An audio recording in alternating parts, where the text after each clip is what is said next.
And I suspect that at some point in time, old habits die hard when the silver market is stronger than the shorts believe that they will get trapped. Well, they won't get trapped. They'll get squeezed, and they'll probably lose billions. But the circumstance where they'll be called in for physical metal won't happen. The exchanges will halt the market, and the exchanges will set a clearing price, and it will clear in cash. I've always said that I thought it would start with silver, immediately spill over to gold. And once you get the gold and silver contracts fail to deliver, that's it for the entire derivatives market, because that market runs on confidence, and a failure to deliver exposes the fraud and will break. Central banks are demonstrating unprecedented confidence in gold, with 95% expecting global reserves to increase over the next year and 43% planning to expand their own holdings. This institutional embrace directly supports financial analyst Bill Holter's argument that central banks could restore their damaged balance sheets through dramatic gold revaluation to $25,000 made of $50,000 per ounce, effectively positioning gold as the monetary system's savior. However, Holter warns that such extraordinary revaluation would simultaneously collapse confidence in existing credit and currency markets, an outcome that appears increasingly inevitable as central banks continue accumulating gold while managing severely strained balance sheets.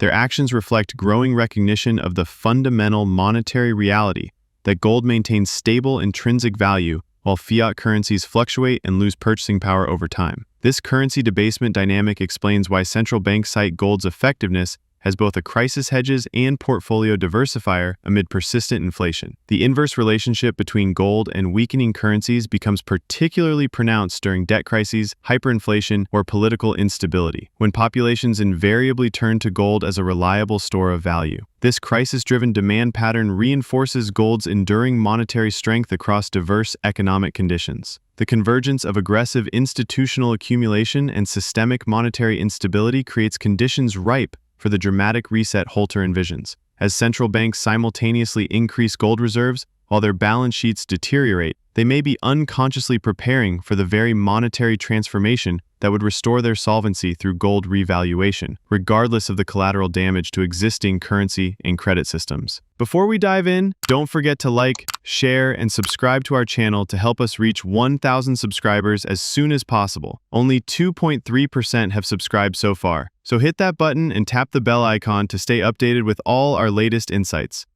I think it's pretty obvious at this point. I mean, we're looking at what? Probably a 400 million ounce deficit between supply and demand. And it's been that way now for 3 or 4 years. So the final failure to deliver that I've talked about for many years, I think we're right on the precipice of that. I've always said that I thought it would start with silver, immediately spill over to gold. And once you get the gold and silver contracts fail to deliver, that's it for the entire derivatives market, because that market runs on confidence, and a failure to deliver exposes the fraud and will break. Every financial crisis we've had going back to, well, I guess you could say going back to 1973, 74 even, there's always been a white knight that could come in. There's always been a central bank that could step up and lend the money. 2008, 2009, the white knight turned out to be the balance sheets of these various sovereign nations and the central banks themselves. The problem is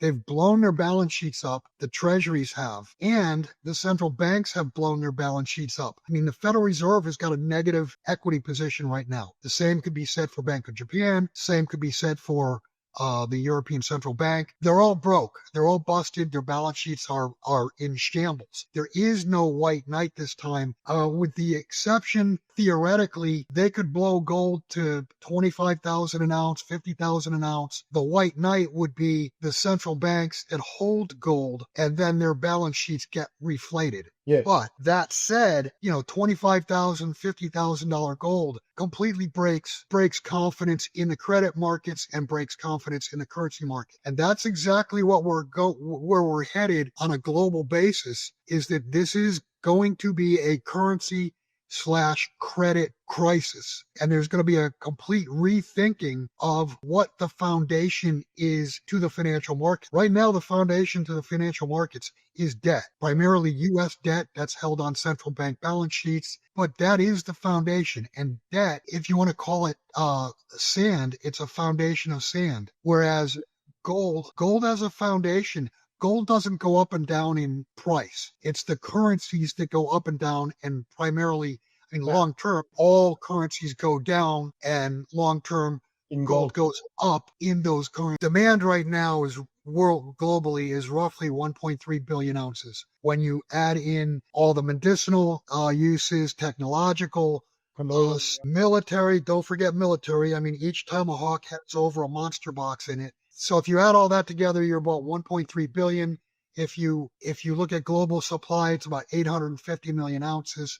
So you're talking about literally 450 million ounces, which is about 50% of what production is. Now, as far as above ground supply, those numbers are very, very difficult to discern, but we do know that all of the big supplies, for instance, the biggest one back in the 90s, early 2000s, was the unwinding of the Manhattan Project. That was about 2 billion ounces, slowly flowed into the market and kept supply available and pricing under wraps. I don't know of any huge above ground hoards that can meet this. I think we're running head first into a failure to Silver has outperformed major markets in 2025, maintaining strength above key moving averages while the S&P 500 struggles. This technical resilience signals potential short squeeze conditions in a market structure that veteran investor Rick Rule describes as inherently unstable. The futures market trades 100 to 200 times more silver than physically exists for delivery, creating a precarious paper-to-physical ratio. While this imbalance could trigger dramatic price movements if investors demanded physical delivery, Rule warns that exchanges would halt trading and settle in cash rather than allow system breakdown. Silver's market tension extends beyond supply and demand into monetary policy. Throughout history, silver served as real money from Roman denarii to American silver dollars. As analyst Bart Brands noted, suppressing silver's price props up fiat currencies. There is a moral motive to indoctrinate generations into thinking silver is worthless. This suppression theory gains credibility from World Bank data showing global M2 money supply expanding 6.4% annually over the past decade, yet silver prices remain relatively flat. This fundamental disconnect between monetary expansion and precious metal valuations suggests either extraordinary supply increases or active price suppression, creating conditions ripe for eventual dramatic correction. Let's get back to the interview.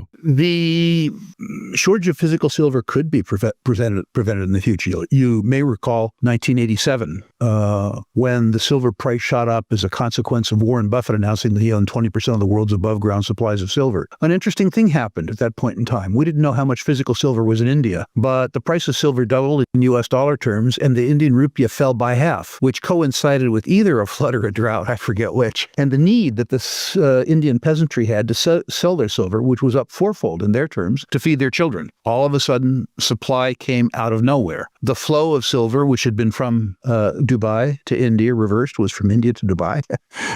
And we had more silver we could shake a stick at, of course. The people who were hurt by that blamed the manipulators, but the manipulators were really the Indian peasantry. Now let's get back to the base question. The silver manipulation works like this. The futures market trades some days 100 times, some days 200 times the amount of physical silver available for good delivery. Almost all of the contracts roll off worthless or are rolled over. Those are the two things that happen. Occasionally, the markets get unbalanced and syndicates of shorts go way short the silver market, borrow physical silver, which they blow into the market, take a loss on, and cover their shorts as the physical market, the tail wags the future market dog. Remember, too, that when some newsletter writers talk about a short squeeze, that's not the way futures markets work. What happens if there's a real imbalance in futures markets and there's a failure to deliver? We saw this in the tin market 2 years ago. Is the guys who run the exchange,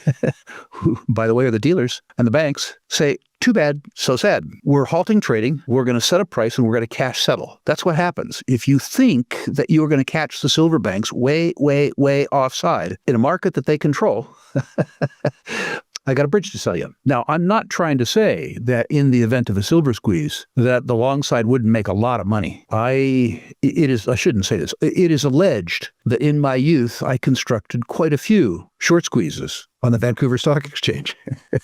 And it is said that I caused some short syndicates in the equities markets really, truly religious experiences. And I suspect that at some point in time, old habits die hard when the silver market is stronger than the shorts believe that they will get trapped. Well, they won't get trapped. They'll get squeezed, and they'll probably lose billions. But the circumstance where they'll be called in for physical metal won't happen. The exchanges will halt the market, and the exchanges will set a clearing price, and it will clear in cash. Silver bounces back from oversold bottoms in anticipation of the gold move. The gold move happens. Then the generalist investor comes into the precious metal space. Leadership changes from gold to silver. Silver goes crazy. And towards the end of the silver move, people take it to absurd heights. They pile on. That always happens. I suspect we're going to have a real good precious metals market this cycle. Likely better than the one we had in 2000 to 2010. Likely better than the one that we had in 1989 to 1996. I think we're going to have a real move in precious metals, and I suspect that the blow-off top in silver will be one for the record books. The physical precious metals markets are entering July 2025 with a strong sense of momentum, resilience, and renewed investor confidence. Gold and silver remain firmly positioned at the heart of global financial stability, supported by a steadily rising demand amid persistent inflation, accelerating currency devaluation, and mounting economic and geopolitical uncertainty across major economies. As trust in fiat currencies fades, gold and silver are seen as reliable stores of value and key hedges in long-term investment strategies. Could gold and silver be the safe havens in the next global financial shakeup? Share your thoughts in the comments, like this video, share it with those who may benefit, and don't forget to subscribe to help us reach 1,000 subscribers. Only 2.3% have subscribed so far, so hit that button and stay updated with our latest insights.